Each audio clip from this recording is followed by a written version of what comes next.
China got money, power, prestige, and everything it has from other countries. But in 2020, it unleashed a deadly virus on the whole world. 4 million people died.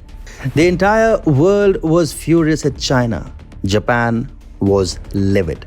The first major pushback against China began when the Shinzo Abe government of Japan approved a $2.2 billion incentive to help its manufacturers shift production out of China. China was left shell-shocked. It never anticipated such a major pushback from Japan. And now Japan is set to begin Exodus 2.0, after which China's economy will be left battered and bruised. Hi and welcome. This is TFI Global, the foreign affairs and geopolitical analysis arm of the TFI Media Group. I'm your host, Atul Mishra.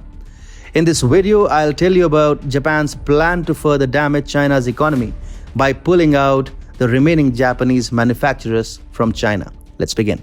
If any development has really hurt China over the past 1 year, it has to be the mass exodus of Japanese companies from the communist country that virtually threatens to leave a large section of Chinese workers unemployed. And now Tokyo is fuming about a lackluster Olympics and the losses that it has to bear. So Japan wants yet another round of exodus of its companies from China, which is bound to mount China's troubles. As per a joint survey conducted by the Consulate General of Japan in Hong Kong, the Japan External Trade Organization's Hong Kong office, and the Hong Kong Japanese Chamber of Commerce and Industry in July, about 56.5% of Japanese companies based in Hong Kong have said that they were concerned about the new national security law. The government-sponsored survey seems more like Tokyo's message to remaining Japanese companies in China: leave before it's too late.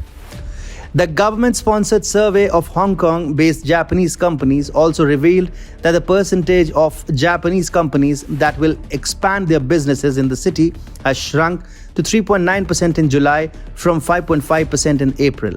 On the other hand, those planning to leave the city has increased to 2.2% from 0.4%. The percentage of companies which are concerned about the new national security has itself registered a steep rise of more than 5% since April this year. The increasing anxiety in Hong Kong-based Japanese companies is awful news for China. Out of the 9,025 external companies located in Chinese city, 1,398 of the companies are Japanese.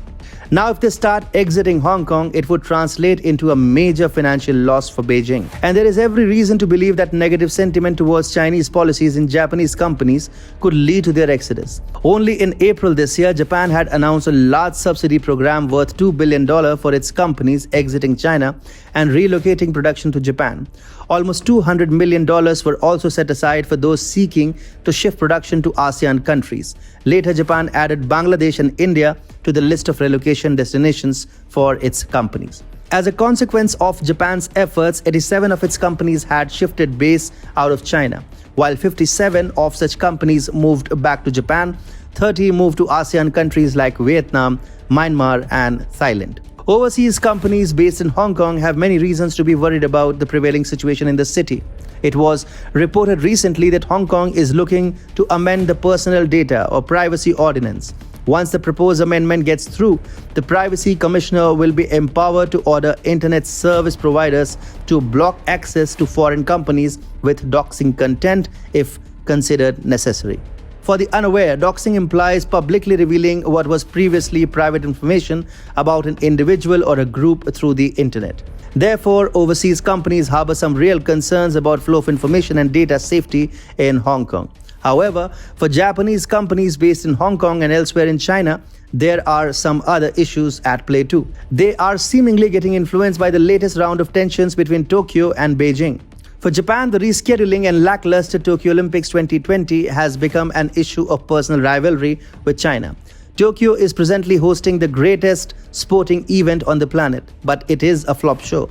No spectators, rising COVID-19 cases in the city, and widespread public opposition to the games in Japan. The prospect of the entire event generating no revenue for Japan and many other issues are making the games a dud this time.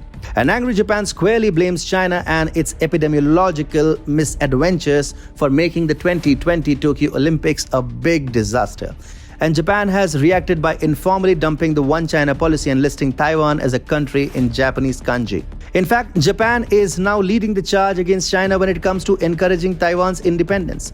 Recently, former Prime Minister Shinzo Abe also expressed a desire to visit the grave of Lee Teng-hui, Taiwan's father of democracy, whereas the Suga administration removed Taiwan from China's map in its defense white paper.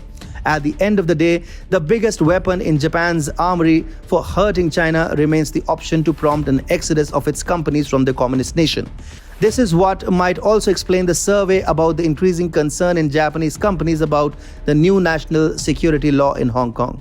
The Suga government is giving a big signal to Japanese companies located in Hong Kong or any other part of China about how it may no longer be a prudent idea to carry out business operations in China. It is for the Japanese companies based in China to understand that with growing tensions between Japan and China, the Chinese authorities might ultimately try to harass them. The Japanese government-sponsored survey in Hong Kong could thus mark the beginning of a new exodus of Japanese companies from China, which will single-handedly rip apart Chinese economy.